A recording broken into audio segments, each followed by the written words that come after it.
এইরকম মানে কিছু সমাজে না মানুষ থাকে, সেটা হিন্দুর মধ্যেও থাকে, কিছু মুসলমানদেরও থাকে। এগুলোদের বলা হয় সমাজের কুলাঙ্গার। এরা সমাজকে নষ্ট করে।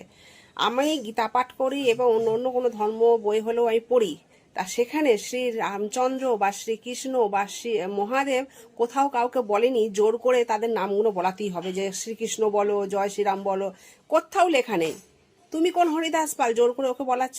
আর তার মধ্যে একটা রোগী নিয়ে অ্যাম্বুলেন্সে যাচ্ছে হসপিটালে, সেই এমার্জেন্সির সময় গাড়ি আটকে তোমাকে এখন জয় শ্রীরাম বলা হবে, বলতে হবে? তুমি বলবে নাকি যখন তখন আল্লাহু আকবার? না, আমি বলবো, আমাদের হিন্দু ধর্মে কেউ বলবে আল্লাহু আকবার যে তোমরা বলছো? যে বলার ভালোবেসে বলবে, তার যে কোনো পারপাস চাই, কোনো একটা অনুষ্ঠান হচ্ছে হ্যাপি দিওয়ালি বা হ্যাপি হোলি, সেগুলোতে বলো। সে বললে বললে, না বলবে না বলবে, সে তার ব্যাপার। আমাকে যদি এখন মুসলমানের কিছু বলতে বলে আমি বলবো?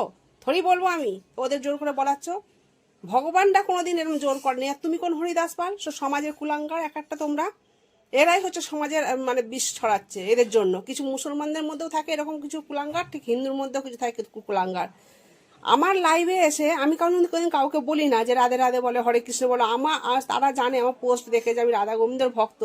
কিছু মুসলিম এসে আমাকে বলে দিদি নমস্কার, হরে কৃষ্ণ, রাধে রাধে। তারা কেন বলছে? এটা তো আমার নিজের উদাহরণ। যারা বলার ভালোবেসে বলবে, কাউকে জোর করতে হয় না, ঠিক আছে? এইসব সমাজের কুলাঙ্গারগুলোর বাড়িতে কোনো কাজকর্ম নেই, রাস্তাঘাটে অশান্তি করে বেড়ায়, না দেয় ফ্যামিলিকে টাইম, না দেয় কোনো কাজকর্ম না করে, রাস্তায় বেরিয়ে শুধু অশান্তি সৃষ্টি করে।